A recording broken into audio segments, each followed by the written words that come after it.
corporate sector, which was operating with high profit taxes and surcharges, turned increasingly to the BOI regime to capitalize on the concessionary tax regime. As a result, the required backward integration of export and domestic investment within the local economy, particularly in small and medium scale enterprises, did not materialize, as BOI concession granted duty-free facility to import all investment goods and materials of which some could have sourced domestically. The implementation of many meaningful economic reforms in 1980s and 1990s, following the 1977 initial liberalization and deregulation, had to be carried out in a suboptimum environment and against uncertainties associated with LTTE terrorism, as well as rising transaction costs, making doing business more difficult. The country's fiscal policy was characterized with high deficit as well. In 1980, the debt-financed budget deficit had reached 19.2% of GDP, despite the revenue to GDP being 23.5% due to loss of control in public expenditure, which reached 42.7% during the aftermath of 1977 economic liberalization. The relatively low level of debt in relation to GDP at that time, which was slightly below 70%, accommodating high fiscal deficit in a relatively modest economic growth scenario, placed the country on a debt level of 100% of GDP within 10 years of economic liberalization. The deficits were gradually moderated and averaged around 13% in the first half of 1980s to around 11% in the next 10-year period till 1994 and to 8.5% in the next 10-year period till 2004. However, this moderation in the fiscal deficit was brought about not by maintaining fiscal savings in the revenue account, but by compressing social spending, the use of privatization proceeds, and a sharp reduction in public investments to 3% of GDP in 2004. When the country witnessed a debt to GDP ratio of 105%. This high debt to GDP ratio was a combined result of a sharp depreciation of the exchange rate, domestic debt refinancing at high interest rates, large annual fiscal deficits, and a slow economic growth. The two other important and widely spoken fiscal indicators, namely the revenue deficit and bank financing of the budget deficit, also reflected fiscal stress during the entire post-1977 market economy reforms.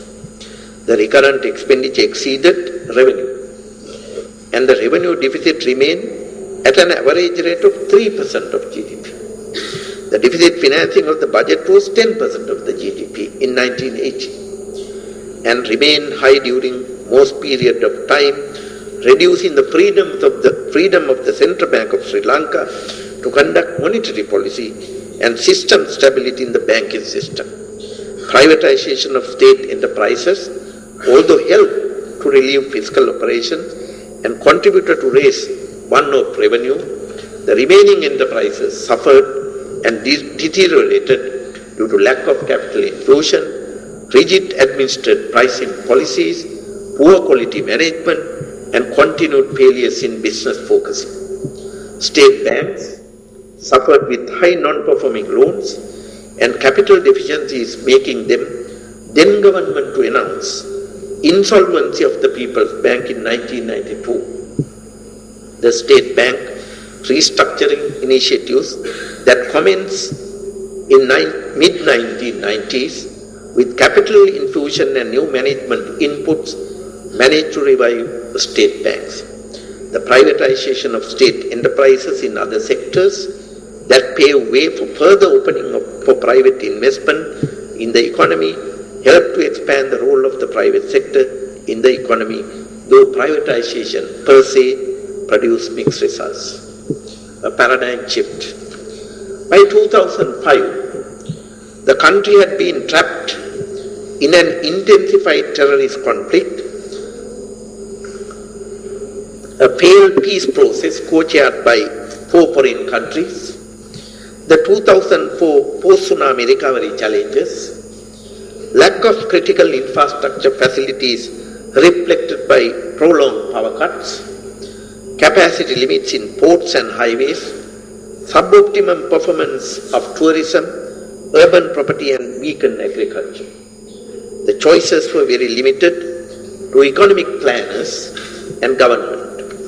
The government prudently adopted a long-term vision, having respected the hitherto realized gain from market economy reforms, while recognizing the need for public investment in infrastructure, agriculture, SMEs, rural development, the public service delivery system, and national security as priorities in its policy strategy.